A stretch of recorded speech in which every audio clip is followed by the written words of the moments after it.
Welcome aboard to the Grail, everybody. It is Wednesday, January 6th. Fantastic guest, my boy, Jesse James.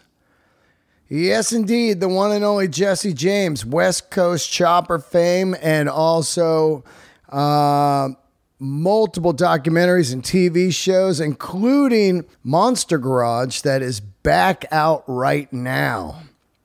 And it was great to talk to Jesse. I consider him one of the kings of the handmade world. This man builds a chopper like no other. He is the best. And I will argue that to the grave. I've owned 6 different West Coast choppers in my life. Every one of them were completely amazing, including the world famous Chongo and Death Dealer. I miss those bikes, but I wouldn't mind just having a nice little 2-up like the one James Hetfield has, and with a crazy fast motor, mid-controls, baby apes. That's a dream chopper for me. I've rode a bunch of different ones, but mid-controls, baby apes, 2-up, that's it for me, and nobody builds a better one than Jesse James. I've had a bunch of the different styles. I've had the Dominator, and I've had the CFL. I love the Dominator. If you guys are tuning into this, people always ask me, like, hey, what was that one like to ride? And this, I'll tell you one thing. I don't go anything over 200 tire ever again. I had one bike, a big tire bike, 240 on the Dominator. It rode great, though. But I think 180, 200, that's about the perfect back tire size. And you got to have those mid controls when you see the fucking bumps and you're riding a rigid. You got to be able to stand up and let your legs kind of absorb the fucking insane potholes of Los Angeles, California. Anyway, I was pretty happy to get this guy on. I wanted to do it in person when I was out in Texas last month. It didn't happen. He was working on Monster Garage, and I was only in Austin for a couple days. But we made it happen, and here it is. I hope you guys enjoy it, and I'm glad you're here. My brand new podcast, The Grail, full-on tribute to all the artists, makers, creators out there in the world that deserve lots of glory. Without them, it's just all fucking Walmarts. I got a new sponsor for this podcast, the great Mark Brunot, one of my favorite humans on the planet, has a podcast out called A Rock and Roll Rabbit Hole. It's a new weekly music podcast that takes a positive fanboys deep dive on great songs, artists, and bits of songs that fall under random themes. Every episode ties in a theme that you're going to dig. Also with some YouTube interviews and facts and stories. It's really a great, well put together podcast. Some of the topics of the podcast will be songs about drugs, songs with F-bombs, cowbells from hell, Dead by 40, all kinds of great stuff here. A rock and roll rabbit hole. Episode 1 has dropped, and it's songs with building intros. And you can subscribe and check it out on Apple Podcast app on your phone, or Spotify, or his website, arockandrollrabbithole.com. Check out Mark Brunot's brand new podcast, A Rock and Roll Rabbit Hole. Thank you for the sponsor, Mark. I love you, and stick with that podcast. That's my number one advice to anyone that wants to start a podcast. You got to stick with it. You got to be consistent. You got to put it out every week the same day. All right, let's get into it. Thank you guys for joining. I'll see you all on my Patreon .com/Dean Del Rey this weekend for a Zoom Fest. And don't forget to subscribe to The Grail and leave a review. You guys have all been kicking ass. Here we go. Here he is. Candles are lit for Mr. Jesse James. Good to see you, dude. I was thinking about it last night, about interviewing you. I was thinking about what a big chunk of my life West Coast Choppers was for all those years, out in Long Beach. I know, it was crazy. It was beyond crazy, man. And then I really started thinking about it. And I think that with you, it's just like me. It all starts with BMX, right? Yeah, I think so. I mean, I was even before. I mean, I was right at you're the same age group, so we're right at the cusp of BMX. Like that was like, it wasn't jumping on something that was already happening. It was like on the ground level of it. Like I don't know. Well, I lived at that house. I had that beach house down in Orange County. And Stu Thompson's Orange County sheriff. And so he used to come by and see me. And like, I can remember this is like 10 or 15 years ago, him hanging out in my garage. And I'm still like, oh man, it's fucking Stu Thompson. Like, like still like have like butterflies meeting him, Oh my God, Stu Thompson, all that shit, man. Like when I went to the premiere of Joe Kid on a Stingray, which you did, which is one of the greatest documentations of, I would say, the 70s, not just BMX. When I went to that and saw these guys, it was just unreal, and the footage that you had, that early LA Sports Arena, Yamaha shit and all that. Premiere of that, I remember Greg Hill came up and introduced himself and told him he was like, yeah, I'm Greg Hill. I used to be a pro BMX. I'm like, dude, I know who you are. Like, and the best thing ever is like, I have a pretty good friendship right now with Harry Larry. Like we've bonded over the years since then and like became pretty good friends. He still races, man. He's still out kicking people's ass. Wow. That shit was so monumental. I remember just racing every Sunday, getting up and going to the track all over California. It was just wild. I had the red line square back, Oh, you're a rich guy. I couldn't afford that. All I could afford was mongoose. I was never a rich guy. Even like when I rode West Coast Choppers, it was just straight hustle. 2 paper routes. Got to get the best fucking BMX by Cook Brothers. Cook Brothers was the crown jewel. And then GJS, I think RRS was the best bike, and I raced for them a little while. Like, I mean, Redline was the benchmark. Redline is always going to be the best just because they're the first place to ever make cranks that you couldn't break. Right. Flight cranks. Yeah. And like, I even seen like Ashtabula cranks and stuff like that. People bend them like big dudes, It was cool because it was a sport where skateboarding hadn't really taken off yet, like big ramps and big vert and all that stuff. So BMX was still like, you could just be a kid with a bicycle and go in and do it. You didn't like, you could just show up and race, like a picnic paper plate as a number plate. And like, that was the way to go. And then, all those dudes, like I remember Bob Harrow and RL Osborne did like an exhibition at my school when I was, it was like, oh, wow.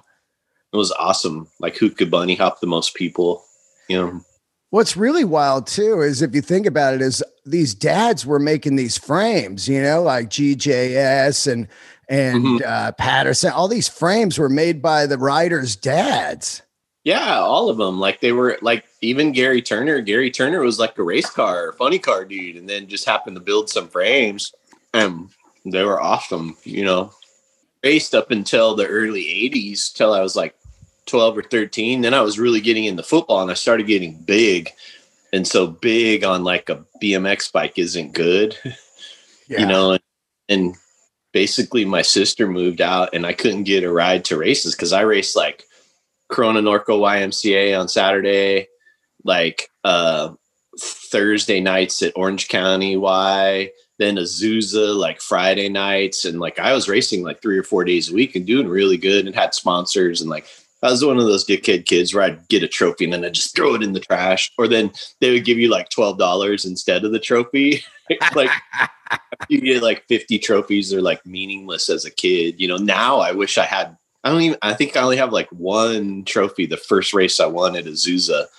And like, I don't even think, or I have some plaques from actually, oh dude, watch this. Yeah. Yeah. You know me, the pack rat. Yeah. Hey, there's your new white French bulldog. I love him. Yeah. I had I had some, I think I had my, somewhere, I have my things from some plaques from Corona Norco YMCA, like my first race. I don't know where they are. Wow. Somewhere.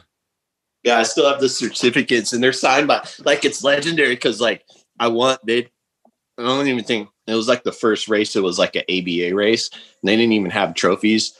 I got my first race I won at Corona Norco Y. It was opening day there, and I won a Superman soundtrack album.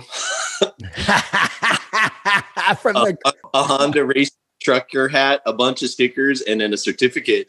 And the certificate signed by like Dave Livingston, who was like a legend there at the Y. Like, it was great stuff. It is kind of weird when you outgrow the BMX. As soon as I get like 15 and a half, get the permit, I just was immediately out of bikes and they went into the shed, which is crazy. But my buddy Fred Hightower, he got his license. He was just driving all over in his Firebird racing still as an adult, and he was killer. My sister used to date Mike Miranda because we were side at the time in the 70s. And so him and Kevin McNeil had a house where they lived like, I don't know, like a half a mile away. So I'd ride my bike over there and hang out with those dudes. And I can remember those guys, like, I don't know, they had like a bootleg copy, like Betamax, like the big format of The Shining and like we watched it over at his house. And I remember like Mike Miranda, I was probably 10 or 11 at the time. And I just remember those dudes like laughing their asses off at The Shining, thinking it was like the funniest movie ever. It probably wasn't like a good deal for me to like hang out with them as a kid, like not a good influence, you know? Yeah. I remember that Joe Kidd on a Stingray premiere. It was great. We all rode our choppers and parked out front. I got a great photo from that still to this day, man. We just got them all lined up. Doing like 1,000,000 miles an hour up to 710. That's so great, dude, man. This is some insane times, man. Insane times. Like looking back on all of it, the shop was so big and so crazy. I mean, of course it had to like eat itself because there's no way that keeping that much real estate and that many people and everything like sustainable, just not like, it was just a tiger by the tail for me. Like, yeah, I want more buildings, you know, like all this. It was crazy. It was crazy, man. It was like kind of like nothing I ever seen. It was like the people come in, they go to Disneyland, and then they drive over to the shop and just look through the fence and watch people making shit, you know? And Bill Dodge is like, get the fuck out of here. It was wild. Only place on TV where you could go right to it. You know, it was the functional shop and open to the public before any TV happened, you know, and then now everything's locked down. I don't even have mail delivered to my shop. It goes to a PO. Everything's under lock. I mean, we have to because of ATF regulations and defense stuff. We have to, no one, you know, you can't come through there. Anybody that comes through has to do a background check and all that stuff. So because of firearm related stuff. So, which I'm not complaining about. Yeah, no, not at all. I mean, it turned into a circus down there to where it seemed like you couldn't even go to the shop after a while. It would just be like, oh God, I can't go down there. It's going to be insane. Well, I moved to the shop across the street, like built an awesome shop, but I knew before I even had it done, I would never be able to work there, you know, never be able to like function as for real there. Yeah, I would go down there late night and you'd be in there late night and everybody would be gone, you know? I know, that's my favorite time. I don't do that. I'm early morning now. You know, I like to get in there early in the morning just because the heat, you know, it's so hot during the day here, except for it's like 40 today. It's cold as hell, but you know, here and check it out. You would trip out on the shop and trip out on the bikes we build. Like, you know, we're 3 years back on if you order a bike, and I don't really put them on the internet or anything because I'm not trying to get more business. I'm just trying to focus on the 6 or 7 we're building now and like put everything we can into them. Like my bike, like you have the perspective because you owned one of my personal bikes, the Chongo Blanco, the one. And so there's always a difference between my personal bikes and customer bikes because I don't really care how hard it is or how long it takes or how much detail, you know, any of that stuff in my personal stuff. So they always come out way better. You know, now we build every bike like that, like no pulling out all the stops, every detail, you know, to make a frame for one of the engraved frame bikes. Now it takes over a year just to get a frame made because there's so many steps, you know. Wow. Over a year, man. Just before we can start on it, you know. Oh, because the whole frame's getting engraved? Yeah, it takes about 30 hours per inch to do that stuff. Holy shit, man. Yep. Who's doing it? Originally, you had Tay back in the day doing the air cleaners and all that. That was fantastic. It just finished a frame after a year. That's why he's not doing anything for anybody else, because I got him like busy doing frame and big stuff. Man, he did a Crocker tank for Decker. It's all roses. It's insane. Yeah, I haven't seen it. I think him and Tay had a falling out over it because Tay lost some original Crocker decals or something on it, or I don't know. Oh shit! One of those chopper dramas. Yeah. I looked through it, all the bikes I owned. It was so funny. I like had no money, but I would just hustle and flip until I got to the Chongo Blanco. But I wrote them down today. I had first I got Mark Nelson's single down tube. Mm-hmm. That was the first one I bought. Then I sold that, and I got Pete Adams' Dominator. Yep. And then I got the Skippy bike. I redid that one. And then I got the Decker bike, Death Dealer, then Chongo. That's cool. That's a lot of bikes. That's a lot of bikes, 6 bikes. Chongo was amazing. The only problem with Chongo was you couldn't go anywhere on it because people would just swarm you. It was like they would just come up. Is that the real Chongo Blanco? It was actually, it got crazy, you know? That bike was pretty fast too. It was crazy fast. Crazy. My favorite one, though, was the Death Dealer, just because I'm a 2-up guy as far as CFLs go with mid controls, you know? Mids with high bars, like not too high, but that kind of combo is like my favorite because I got long monkeys, so I like it fits me perfect. You're riding like a Honda Goldwing now? Man, I ain't riding nothing right now. I sold everything I have. I'm trying to buy a house, you know? Yeah. Better not buy one in California. You need to buy one here. Oh, I'd buy one for me in a minute if I fucking had the money, you know? I mean, I love the Cisco Dominator. House here. Don't buy a house in California. Oh, a house. Oh, you are definitely the California hater now, and you lived here for your whole life. It just sucks. It's like you don't realize how bad it sucks until you step away. Right. And then you like all the bullshit you have to put up with on a daily basis. Like once that's gone, like, I don't know. I hear sirens going down my road and I'm like, run out there. What the hell is going on? I heard a siren, you know, like once, like maybe every 6 or 8 months, I hear a siren. Or if I hear a helicopter fly over like once a year, it's like, holy crap, what the hell's happening? And, you know, and that stuff's like a steady background noise in California. Just so much crime and crashes and drama.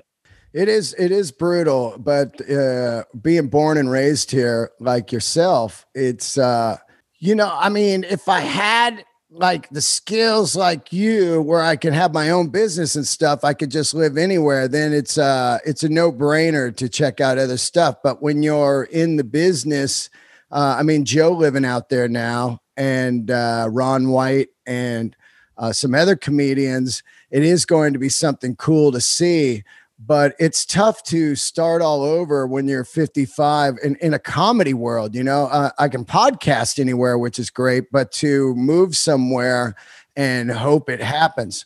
Comedy Store and all that stuff. Yeah. Yeah. Even though they're closed, but if it, you know, I don't know. It is a thing. And I talked about it on my podcast yesterday. You know, people just keep coming at me like, get out of that shit place. And I'm like, hey, dude, I've been to all the states. Most of them suck, you know? So you got to pick what you don't like and deal with it, you know?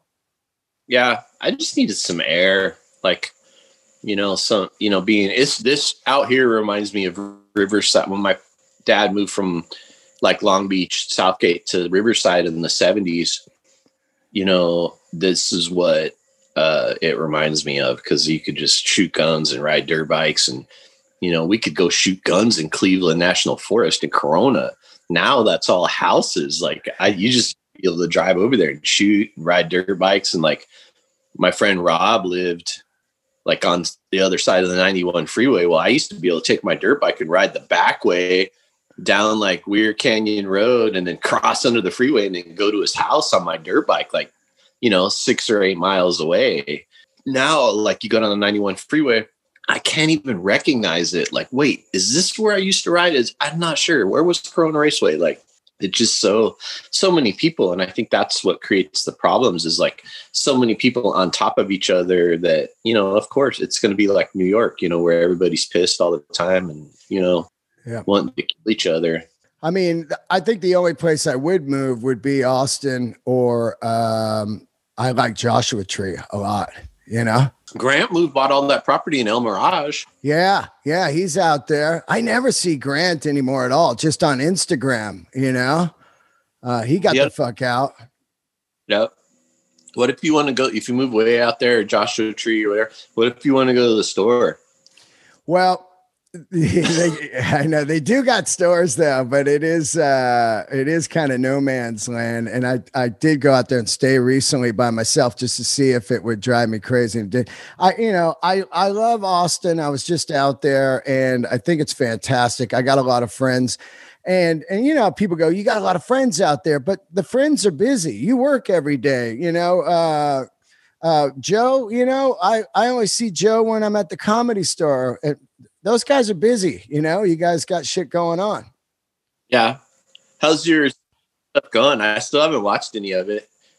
Oh, it's going great, man. So when you first started doing it, I think Grant and I and like Troy Honeycutt were like, Dean's doing stand-up. And we're all like, he ain't that funny.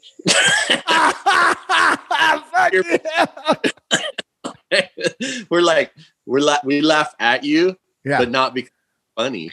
We laugh at you, you're our friend, and we just like, make fun of you. But I think it's awesome. It's like, seeing your name pop up in that like circles and stuff like that. And then you came here and played like 2 miles from my house right at the end of the road at Nutty Brown, but I was off filming. So I know. I really wanted you to see me, man. It's, it's something I started at 44 years old and just absolutely fell in love with it. It was like, oh my God, this is what I should have been doing my whole life. Obviously, you need to take a long route to get to some places. And I'm glad I did because it gave me all those experiences. It's not easy either, like to get up there and like entertain and be funny and timing. I think people think it's like, oh, you just do that, and I'm like, no, I could never do that. Like, I mean, I think I'm pretty funny, but I could never like be funny on purpose. It is the hardest thing I've ever done. The hardest thing for sure, but super rewarding. Like you, when you go to the garage and you start making something, or you're out shooting guns or whatever, you realize like, oh, this is my peace of mind. This is something I love more than anything. That's cool. If I didn't love it this much, I would work at your fucking shop. I mean, that's the second thing I loved. I always thought, well, I'll probably work at West Coast Choppers one day. That's what I thought I was going to do in my life after stop playing music. Fuck, I sold enough of them. Serious salesman of the month every month. Let's talk a little bit about the history of the chopper. I thought that was one of the greatest odes to the chopper ever done, man. Well, it started with that bike that Simo and I bought at Ventura Swap Meet in like 1991. And like I saw the gooseneck of it sticking. It was like in a bed of a frame. So or bed of a truck. And then the frame was sticking out. And I'm like, dude, I saw it coming in because we got there early in the morning. We were selling and one of the other sellers came in and he had this frame. And I just started running towards it. As soon as I saw it, I'm like, oh my God, what is that thing? It looks like a bird, and ran it. And I bought it for $175. And then someone had offered me like $1,500 for it. I left it in the truck. Someone had offered it $1,500 for it that day before we left. I'm like, no, I'm never selling it. And so it was always around the shop. Remember? Yeah, I do. Yeah. I found a Harman front end for it, the correct length. And I put a Harmon front end and some spokes, and we just had it around the shop. One of my friend Jim Profit that had the shop across the street, there's like one of my favorite pictures of me pushing him on it. We're just screwing around, probably drinking. And like, I never really knew the history of it. So I'm like, okay, let's build this bike for a documentary. And we did that 2-hour special, but we covered a lot of ground with like, attacking how racist certain parts of the motorcycle industry are and not, or were and not, and how and covered Sugar Bear and Cliff Voss and Benny Hardy and all these pioneers that built the Easy Riders bikes that they just kind of erased it because they weren't white. Yeah. They fit the biker image. Then also the flip side, cover Hell's Angels and El Forsteros, and all those guys in like Sioux City, and just kind of an overview of like 70s biker culture, but building this bike and like, worst riding bike I've ever built in my life. But it kind of cool. Like it was a little, I hate the word edgy, but it was edgy. I knew I did something good when, like, I don't know, 8 or 10 years ago, NPR did like, I was listening to NPR in the shop, and they did like, some dude did like some whole radio show hour on the chopper industry and racism. And all he did is like pull all the info from the documentary that I did and like make his own show about it. I'm like, oh, okay. Tom Fogel, he, like my friend Killer, who's friends with the El Forsteros, like he hooked me up with Tom Fogel. It's like, oh, you got to meet this guy. I forget what his nickname was in the club, but he was so tweaked out. Like, and I guess he had warrants, so he gave us a different last name. So the show's got him with a different last name on it. But his bike was just perfect, like little 12-inch apes, mid mounts, just like a perfect rider's bike. People that know and really ride ridges and V-twin little digger style bikes, they know the ones that you can spot, the ones that the guy builds that he knows what he's doing and knows how to ride, and Tom became like a icon, I think that whole Dick Allen, John Harmon, the Forsteros, A&E, all the stuff that we covered in that, that's what spurred Born Free, obviously, all those guys doing like chopper reenactments. So, it's good. I don't know. I feel like I have this other documentary in mind with this dude from kind of the same era that I haven't told anybody about. I won't even like mention it to anybody because I know no one will ever know about him. And I think that's my next thing I want to do. So hopefully Monster Garage does well enough that they'll let me do documentaries again like I did before. So yeah. I really love the Frisco scene, with Joey and Big Wayne and Rudy. You get to see the history of basically what became the quote unquote Sam Crow bike, that everybody went with the T-bars and everything. But it was something I grew up around, back then it was only 6-inch risers, night train risers with some straight bars. And that was, like radical back then, 6-inch risers, Yep. Yeah, it was crazy. Like, I remember I did that bike for the build off and everybody was like, that's terrible. You can't see over the bars or blah, blah, blah. And it's like, now that's what everybody does. Yeah. The bike you built on the, that casino build off, that dumb one against the Tuttles, that build off, your bike just smoked their bike. I mean, it seemed like it was rigged to me, man. It was all like popularity contest or something. I knew I wouldn't win as soon as I signed up for it, but I got paid double and I got to keep the bike. So I'm like, they were just using me to try to get people to watch their show. So yeah. I get it. You still got that bike? No, I sold it. I still got that. Look at this one though. Look, I'll show you. Yeah. Give me some bike tour. My living room. Wow. Whoa, man. Hey, there's history of the chopper. Wow. Look at that. You still got it. Yeah. Oh my God. You got, wow, that is cool. Some Decker stuff. Oh, there's that Satan that you and Decker battled over. My 36. Oh, wow. Look at that, dude. That's beautiful. Just in the house. Serial number 00061. It was made the first 3 production of the Knucklehead, the first week. Oh my God. You ever ride that? Yeah, ride's awesome. It's actually pretty for 36 technology. The thing hauls ass. Like for EL is like 61 inch. They have such heavy fat flywheels that they get it. Like I was surprised. Like I just could imagine like in 36, that thing had to feel like a Hayabusa, you know? Oh God. Yeah. Right. It had to feel crazy fast. You talk to any of the old guys anymore? I've had a lot of them on. I've had Aki on. I've had Rockabilly J on. I've had Chopper Dave on. You talk to anybody? Hot Dog? Dave and Aki every once in a while. Skippy, Ryan that used to work at the car shop across the street. He works at the shop now. Ryan Zamora, like Hawaiian kid. Yeah. Moved out here. So what's Skippy doing? I think he works for like the water department or something. So you got like a job, like a regular ass job. Yeah. Yeah. And Mark Nelson's longshoreman. Yeah. Clock in and go to sleep. Yeah. Hey, what about Bill Dodge? He got hit or something, huh? Yeah, I guess so. People were sending me messages. I guess someone turned in front of him or something. I think he's okay now though, but I don't really talk to that dude no more. Yeah. Yeah. You guys, that was a weird falling out. I want to talk. You talked to Rowan Sands at all? I saw him at MotoGP year before last. Every once in a while I talk to him.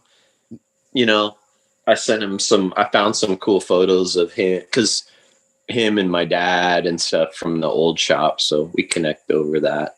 What about Russell from Exile? Is that guy still around?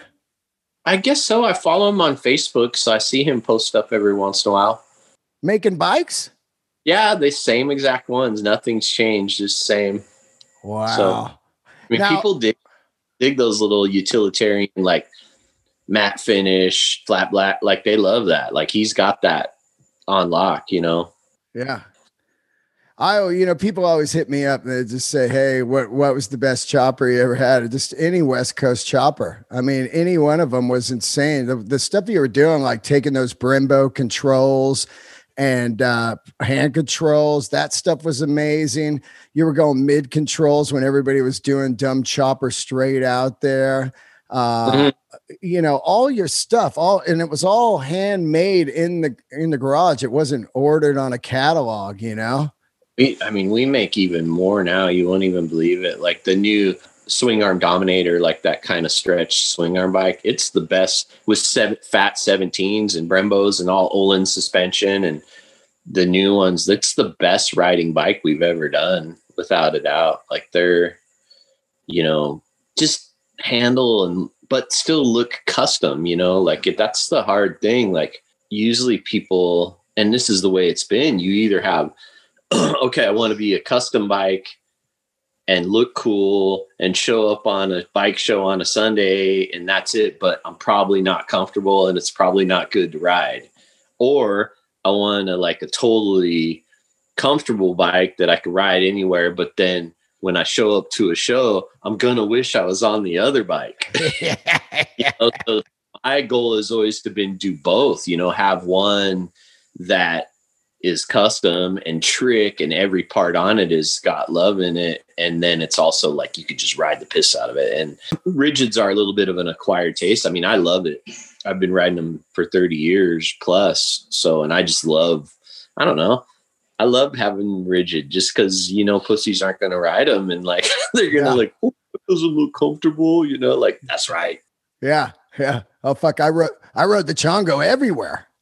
Yeah, it was comfortable and it had probably a 1/2 inch of padding on the seat. So that, and just, doing new stuff that rides and handles better, suspension technology stuff is so much better now, and tire technology and rear shocks. I mean, when we did the El Diablo, there was only one set of adjustable shocks made, and that was the French, like the Fernales shocks. Right. And they only tiny bit of travel, and now there's like 20 different companies, and you can tune the suspension, and really get the most out of it. The only bike I never got, and I almost got it, I was an inch away, man. It almost happened, was the Sturgis Special. And I thought that I think it's sitting at his shop. Yeah, it was just sitting in the corner with dust on it. It was crazy. Yeah, he'll never sell that thing. I almost got it, man. I almost got it. Now, what are you doing for Softails? You had the Dragon, then you had the CFLs, the Ginsu, like the one we build on the build off, the stainless frame. We do stainless CFL and a stainless Dominator rigid, and then the swing arm Dominator, which we're also doing in stainless now. So we're working on a stainless version right now. So fuck. Now, I've never rode this the swing arm Dominator, but I always wanted a Dominator with a 200. Mine had a 240 on it. We did a lot of El Diablo rigids, and they're a great bike, but they're the bigger, fatter tubing. It's so strong and so structurally sound that it's stiff.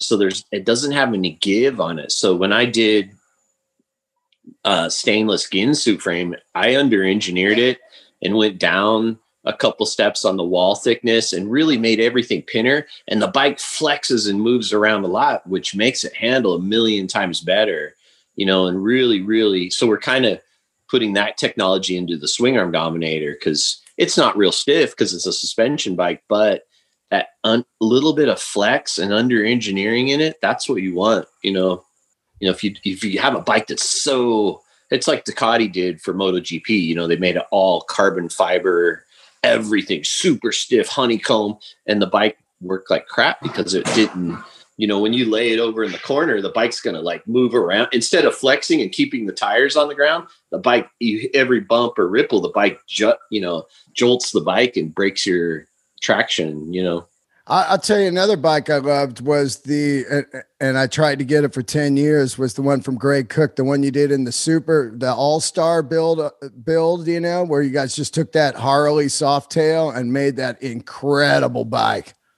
He's still got it. Actually, I got him pretty good. He's got 22 or 23 bikes. And so he just sold part of his business. So he needed to do, appraisals on all his bikes, and so I appraised all of them except for that one. I put it was worth like $12,000. I'm like, it's just a 2003 Harley, it ain't worth shit. And I did it on the appraisal form just to see if he would find it. That's the first thing, like, you motherfucker, I see what you did, that's my favorite bike. Like I tried everything to get it from him, man. Just multiple trades. How about this bike and this bike for that one? He's like, yeah. And each time he'd try to sell me a different one. How about this green El Diablo, Dean? You ought to get this one. I'm like, no, the fucking one I want. Call me when you want to sell it. Dude, that Carl Speed Shop motor, like, it gets it. That bike was fantastic. Let's get into Monster Garage. So you're doing it again. How does this happen, and what is it? Well, it happened. I mean, we signed on to do it 2 years ago and got everything dialed in and got the builds dialed in, and then they killed it. I don't know, something happened. I'm like, which they've done. They've tried to bring it back probably 6 or 7 times, and just half of those times without me. They're like, yeah, we're going to do Monster Garage, but Jesse's not in it. We got this new guy, Brad or whatever, like, he's going to be the new garage manager. And it's never worked. They even did, they had the Detroit Brothers, or who's the dudes. They did a show. I forget what it was called, but they just copied some of the builds we had already done. 6 episodes. I think they only aired 2 before they pulled the plug on it. And it's just, I don't know. I know what I bring to the table. Yeah. I know nobody's going to push people like I do, and knowing that going in, I'm just like, okay, I want to do 8 really strong builds. I don't want to do stuff that people have done before. I want every single one of them. I don't want to think, oh yeah, we could do that. We could totally do that. No, I want to have the mindset with everyone, like, shit, I don't think it's going to make it. I really don't think we can finish it in a week. That's when in 8 out of 8, The soonest we finished was at 11:15 on Friday night. Wow.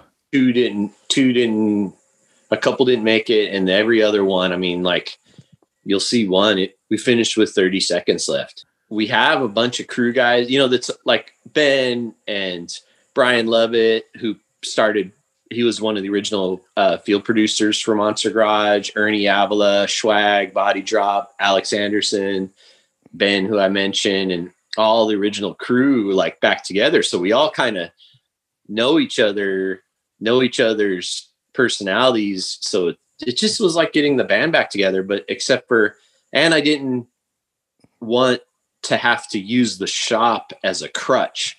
Like all the good, like if I needed a milling machine or I needed a lathe, I always had to go down the street to West Coast Choppers and then come back. No, I made a shop that has everything we need. There's no reason. Literally in 8 episodes, I left 4 times, and those 4 times were less. Only one time I went to get a motor, I was gone for 2 hours, but every other time I just went to get a tool from my shop, I was gone for 10 minutes. So I didn't want people complaining anymore. Oh, Jesse's never there, blah, blah, blah, you know, and it's got to be real too. You know, I don't want to fake anything. Even if I look like a dumbass, show it. Yeah. You know, in this, we kind of invented this whole style of TV, and it's morphed into just fake, phony, you know, where you have stuff that's scripted and it's terrible.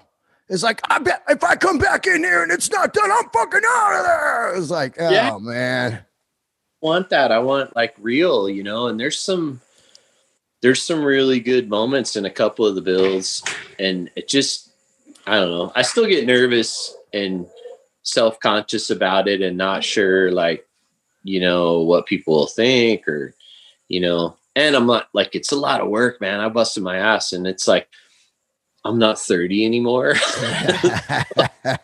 Yeah, I know. Right. You know, like but I love it. And I don't know. We'll see. I just built these 8 builds. Like that's all we're going to do. I ain't planning for any more. I'm not going in the future. Just, I want to all my focus on, I'm more, not so much TV, more builds, you know, more visually showing and teaching people stuff and inspiring the next amount of people. And we have some great builders, great girls. Like we have one girl, she was on the Jaguar build, Brianna. And she by far skill wise, and this girl's a TIG welder, and she just works side by side with me. Just, it erased gender for me. Like, cause I'm just like, I didn't even think about her as a female, or I just thought about her as a team member, you know, like, okay, hey, I'll weld this one and then I'll flip off. I'm going to cool down and you weld this. And we just tag teamed and like got it done like normal. And I think it's cool to see the next generation of like female builders step up and like really work, you know, and like not try to be cute or be dumb on the show. You know what I mean? Like just be a worker. I mean, you inspire a lot of people, man. There's no doubt about it. The foot stamp that you put down is a giant, it's Bigfoot. You know what I mean? You are the TV era, and the fact that you're still doing it after TV. I mean, you're back on now, but you were still building bikes and guns and making shit. I don't know how it happened. I kind of moved here figuring I would just like be a general contractor where I would just farm everything out. And especially for the gun business, like I'll just have this manufacturer make our frames and blah, blah, blah. That lasted about a year and a half, and I just can't do it. I don't know. Now the shop's just like overwhelmed, busy again. And then, oh, cool, let's put it on TV. Like, it's not the goal. It just happens. And I don't know what it is. Well, the beauty of the pandemic for somebody like you is you have skills and you just open your front door and go into the garage and start working. So that's the old world way. You're not relying on any bosses or, a commute to work. I've been preparing my whole life to be a hermit like this. You have become a hermit, huh? I love it. Like I'll go like a week at a time and never leave the property. I mean, I go to the gym, that's about it, but I'm totally fine not leaving. Putting a lot of stuff in perspective, everything I've been through, and I really I have to work. That's it. Like fame, all that stuff, a little bit of it goes a long way, but really just work, and like, that's what I was meant to do. And I really don't myself, when I don't work or I don't do stuff in the shop, my self-value drops and I just don't feel good. I don't feel like I'm, achieving what I need to achieve. And, really now it's like overwhelming, like for the last 2 months, I've been working on a bike doing copper metal work. And then I'm at a stopping point on that. So I just built 5 guns in the last week, rifles. I'm waiting on a couple parts for them. So yesterday I switched to pistols, and then I'll do pistols for like 2 weeks. Then I'll switch back to sheet metal work to finish this bike I'm working on. That'll be like a month and a half. Then I'll switch to rifles again. So damn. I love the 9mm. Yeah. I wish I could hire someone to do this stuff for me, but it's just hard for me Austin's not really a big hotbed of like, yeah, I want to go there and bust ass and start a career. No, it's like, I want to come here and listen to bands and smoke weed. Like, it's not, so it's hard to find good people. Luckily we have like great machine shop, great builders, great painters, everything. But the gun stuff is still, it's me. I don't think a lot of people realize that I'm the one that builds all of them, and I think I'm afraid to like tell them. I don't know. Yeah. I'm the same way, man. If I'm not working, I get depressed big time, man. I mean, yeah, it's a self thing, like I think so many people like wanting their stuff, their gun, their bike, their car, their knives, whatever, like it boosts my self-value. 'Cause I'm like, well, shit, I'm important. These people want my stuff, and like, especially in a time and age when a lot of people are going out of business and shops don't survive, and, and to have a valuable commodity in several different businesses, really, I'm really lucky. Knock on wood. How many French Bulldogs you got now? I just got one. I got one. I've been wanting one for 20 years. And since I'm not on the road, I can finally have one. I got a 4-year-old blue and tan Gertie girl. What do you got? You got like 7? 6. 6. Yep. 6. 6 back. Or no, wait. Buttons, Milton, Jasper, Myrtle, Coco, Duke. We have 7. 7. Yeah, sad. Still Cinnabon kicking it. Cinnabon still around. Yep. God, I love it. Whatever happened to Cisco Burger after you left? Did you just close it because you moved? Yeah, and it dropped business down because most everybody was eating there was because they were coming to the shop. So take the shop away, and then like, can't run a restaurant from proxy. You have to be there every day, which I was, and then just quality started to dip and people were stealing, and I was going to put cameras up. And I'm like, you know what? I don't want to do it. That place was amazing, man. You were like early on the map, because I think there's like a vegan burger joint now called Monty's here in LA, but you were like way ahead of the curve. Yeah. People thought I was crazy. I kind of only just did it for me because there's nowhere else for us to eat. Right. Yeah. So when I split, I don't want to like throw money at something in some other city where I can't eat there. Forget that. Yeah. It was the shop diner. Yeah. So when's the show on Monster Garage? When does it start? I think they're airing episodes like every night. Check on Discovery listings, but then you could go on Discovery Plus, which is like Discovery's new streaming app. It's like Disney Plus or Netflix. And you can watch 3 episodes right now, and it's only $7 a month or something like that. Oh, wow. So they're out right now. Yep. Yeah. They launched it yesterday. So, and then they'll add one more, add an episode a week for like the next month or so. So. Well, I want to thank you for doing the show, and I miss you, man. I miss those days. I'm not one of those guys that I wish that was still around. I'm never like that. It was like I was just lucky I was around during that era.